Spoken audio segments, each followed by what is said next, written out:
ఏ దశలోనూ ప్రజలు ఎన్నుకున్న సర్పంచుల ఆత్మగౌరవం తగ్గకుండా దేశంలో పవిత్రమైన 15 ఆగస్టు గణతంత్ర వేడుకలు గర్వంగా చేసుకునేలాగా సగర్వంగా చేసుకునేలా చర్యలు తీసుకొని చాలా స్పష్టంగా ఆదేశాలు ఇచ్చాను. ఆ దిశగానే నిర్ణయం చేశాం. 5,000 లోపు ఉన్న జనాభా ఉన్న గ్రామాలకి 10,000 రూపాయలు, 5,000 పైబడ్డ జనాభా ఉన్న గ్రామాలకి 25,000 రూపాయల చొప్పున నిధులు అందిస్తాం. గాంధీ మహాత్ములు కలలుగన్న గ్రామ స్వరాజ్యం సిద్ధించాలన్నదే మా కూటమి ప్రభుత్వం తాలూకు తపన, ఆకాంక్ష. అందులో భాగంగానే పంచాయతీలకి తీర్చిదిద్దే ప్రక్రియకు శ్రీకారం చుట్టాం. ఈ ఆగస్టు 15 నుంచి పారిశుద్ధ నిర్వహణ, రక్షిత తాగునీటి సరఫరా, మౌలిక వసతులతో కల్పనతో గ్రామాల సర్వతోముఖాభివృద్ధి దిశగా అడుగులు వేస్తున్నాం. గౌరవ సర్పంచులందరికీ నా విజ్ఞాపన, ప్రభుత్వం నుంచి విన్నపం, ఆగస్టు 15 నాటి వేడుకల్లో అందరి భాగస్వామ్యం ఉండాలి.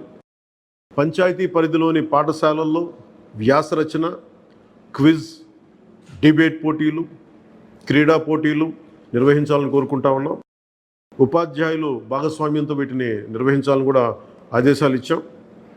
గ్రామంలో స్వాతంత్ర సమరయోధులు, రక్షణ రంగంలో పనిచేసిన వారు, ముఖ్యంగా పారిశుద్ధ్య కార్మికులకు సత్కారాలు చేయాలి.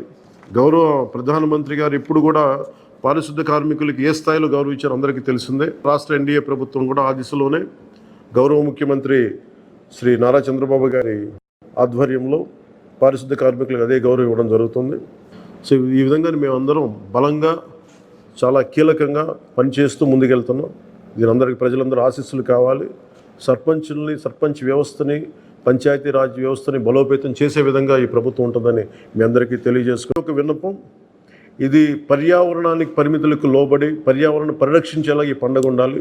ప్లాస్టిక్ వాడటం కంటే కూడా జెండాలకి ఆల్టర్నేట్గా ముఖ్యంగా మన చేనేత జెండాలు ఏదైనా వాడండి. అలాగే ఇప్పుడు నేను పెట్టుకుంది కూడా పర్యావరణానికి హాని కలిగించింది. ఇది దీంట్లో సీడ్ ఉంటుంది, దీంట్లో ప్లాంట్ అని చెప్పి ఒక సంస్థ ఏదో ఉంది, వాళ్ళు ఇచ్చింది. మేము ఈ స్థాయిలో మీకు దొరికినంత దాంట్లో పర్యావరణాన్ని పరిరక్షించేలాగా ప్లాస్టిక్ మన జెండా పండుగ అని చెప్పి ప్లాస్టిక్ అంతా రోడ్ల మీద పడేస్తాం. అలా కాకుండా చాలా బాధ్యత అందరూ జరుపుకోవాలి అని తెలియజేసుకుంటూ సెలవు తీసుకున్నాను. జై హింద్.